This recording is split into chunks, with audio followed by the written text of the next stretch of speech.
चोंगसान एक dumbest and idiotic character था।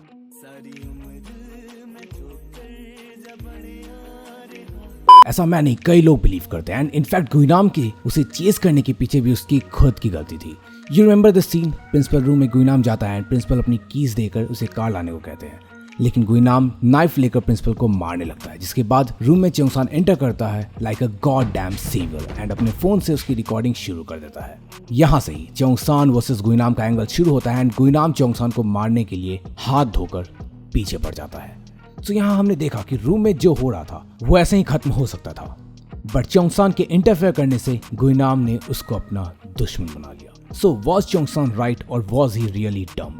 इस वीडियो में हम समझेंगे चोंगसान एंड तीनों कैरेक्टर्स को, जानेंगे कि क्या उसने ये स्टेप लेकर खुद के लिए प्रॉब्लम खड़ी कर दी and was he morally right.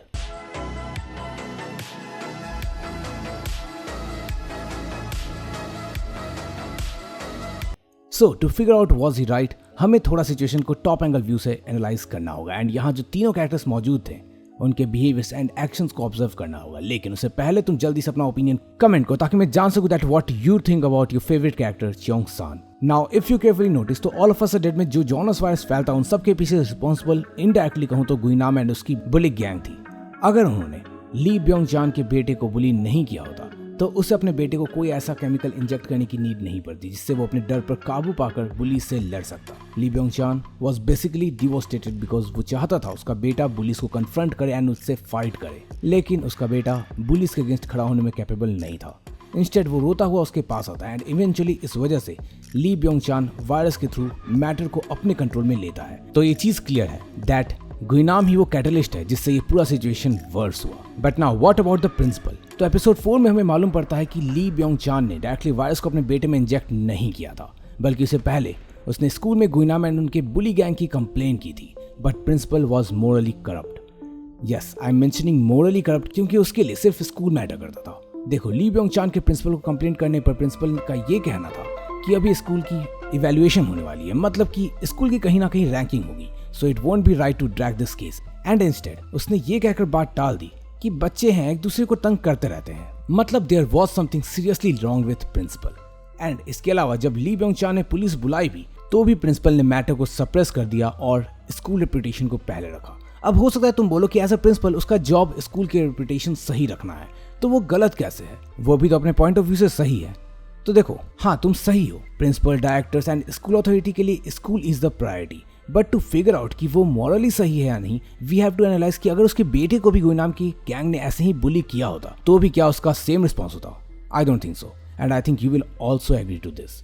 And बस इसी वजह से प्रिंसिपल वॉज मोरली करप्ट। उसने चिल्ड्रन की सेफ्टी से पहले स्कूल की रेपुटेशन रखी एंड जिसके डोमिनो इफेक्ट के कारण ली ब्योंग चान को अपने बेटे को वायरस से स्ट्रॉन्ग बनाना पड़ा। अब बात करें चोंगसान की, तो ही इज दैट गाय जिसकी इमेज इस स्कूल में सबसे क्लीन थी। उसने कभी किसी से पंगा नहीं लिया, ना ही किसी को तंग किया। वो सिर्फ अपने ग्रुप में रहना पसंद करता था एंड बिफोर प्रिंसिपल्स रूम वाला सी उसने अपने बेस्ट फ्रेंड ग्योंगसू को लूज किया था एंड वो भी इसीलिए क्योंकि उसने स्ट्रिक्टली पिंग की नायोन के अगेंस्ट स्टैंड नहीं लिया। तो कहीं ना कहीं उसे इस बात का भी गिल्ट था and through out the series उसमें एक चेंज हमें देखने को मिलता है जो लीड करता है एंड स्टैंड लेता है।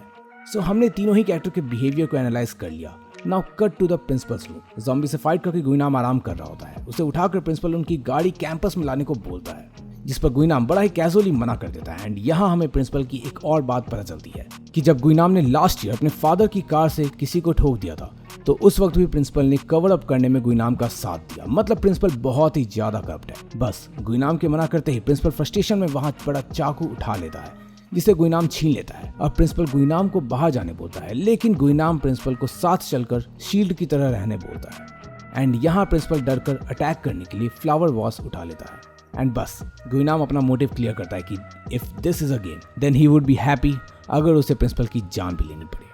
नेक्स्ट सीन में गुइनाम प्रिंसिपल को बांधने लगता है एंड तभी चोंगसान एंटर करता है। यहाँ सिचुएशन क्लियर है कि गुइनाम प्रिंसिपल को मार नहीं रहा, क्योंकि मारना होता तो वो ऑलरेडी मार चुका होता, बल्कि सिर्फ बांधा है ताकि वो उसे अल्टीमेटली बाहर निकलने वक्त शील्ड की तरह यूज कर सके एंड ज़ॉम्बीज़ को देकर खुद बच जाए। अब ऐसा गुइनाम ने पहले भी किया है तो हम ये जानते हैं ऐसा ही वो करेगा। बाकी इफ यू नोटिस तो चोंगसान को देखते ही गुइनाम उसे बहुत ही फ्रेंडली वेलकम करता है and his first reaction was like, oh चोंगसानी, come help me tie up this jackass principal. इधर आओ और इसे बांध, साला टिकने का नाम ही नहीं ले रहा है। It shows कि he is an endearment or close one and not even Soo-hyuk was addressed this familiarly.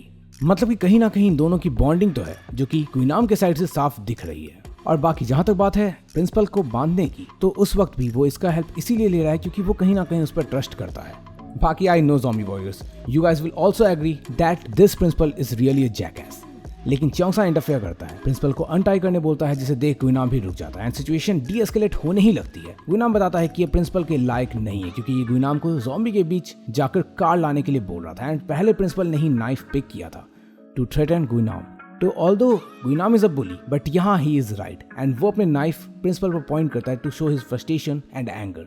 देखो इट्स नॉट जस्टिफाइड बट लोग सिर्फ डराने के लिए या फिर अपना फ्रस्ट्रेशन शो करने के लिए नाइफ या गन वगैरह दूसरे पर पॉइंट करते हैं and that's exactly what Gwinam is doing right now. ये चीज़ें डी एस्केलेट हो सकती थी बट चोंगसान प्रिंसिपल के लिए स्टैंड लेता है और वो गुइनाम को थ्रेटन करता है कि इफ उसने प्रिंसिपल को मारा तो वो रिकॉर्डिंग पुलिस को भेज देगा। लाइक एपोकलिप्स में पुलिस को इससे फर्क भी पड़ रहा है कि कौन किसकी जान ले रहा है। खैर गुइनाम चोंगसान को भी मारने की धमकी देता है लेकिन चोंगसान उसे लूजर बोलता है जो हमेशा पुलिस को सर्व करता है एंड इससे गुइनाम प्रोवोक हो जाता है एंड इस सब का कोई फायदा नहीं बल्कि नुकसान होता है एंड गुइनाम उन्हें मार देता है।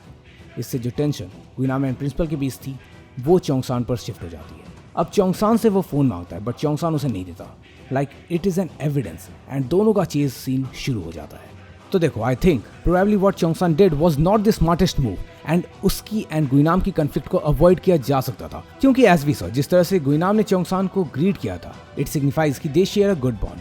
चोंगसान इज नॉट सेल्फिश एंड ना ही वो सिर्फ अपने बारे में सोचता है। This is unique about him जिस वजह से चोंगसान को लोग पसंद भी करते हैं। Cheongsan is brave and even in this dangerous situation he is not willing to compromise his values which is why probably we all love this character.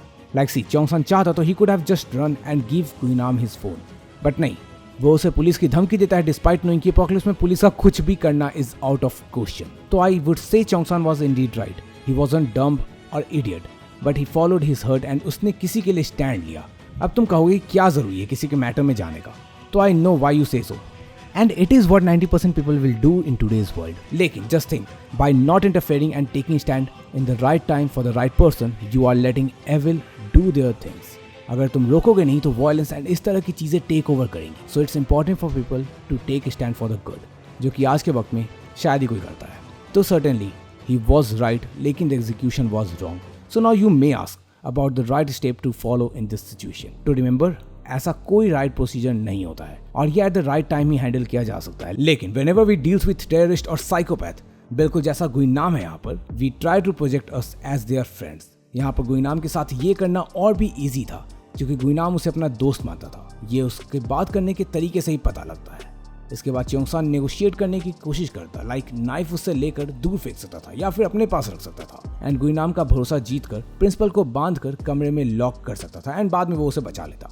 बाकी अब you may ask if Cheongsan was so good then why he never stood against bullies before. तो ऐसा इसलिए क्योंकि उसके सामने ऐसा कभी कुछ हुआ ही नहीं एंड वो ब्रेव है बट सू-ह्युक जितना स्ट्रांग नहीं। सो इट्स बेवकूफी to go and intervene and शायद यही रीजन है कि ये लोग सेम क्लास में नहीं थे, वरना they are enough people in this group like Cheongsan, Suhyeok, Onjo, Namra, Daesu जो पुलिस को स्टॉप कर देते। इसके अलावा यहाँ पर बेटर ये भी हो सकता था कि गुइनाम प्रिंसिपल की कार कीज लेकर वहां से एस्केप कर जाता and situation completely under control and change रहती एंड ये एक्शंस गुइनाम के बिहेवियर के साथ फिट भी करता। वैसे खैर ये वीडियो काफी अलग थी, तो तुम्हें कैसी लगी कमेंट करना and Cheongsan is such a character जिसकी पर्सनैलिटी को एक्सप्लोर करते हुए मैं एक डेडिकेटेड वीडियो बना सकता हूँ। But till now do you agree with me on this, ये भी कमेंट में बताना। एंड अगर तुम्हें जॉनस वाइट्स के बारे में जानना है जिसने ऑल ऑफ अस डेड में आउटब्रेक शुरू किया था तो लेफ्ट साइड पर क्लिक करके देख सकते हो। बाय।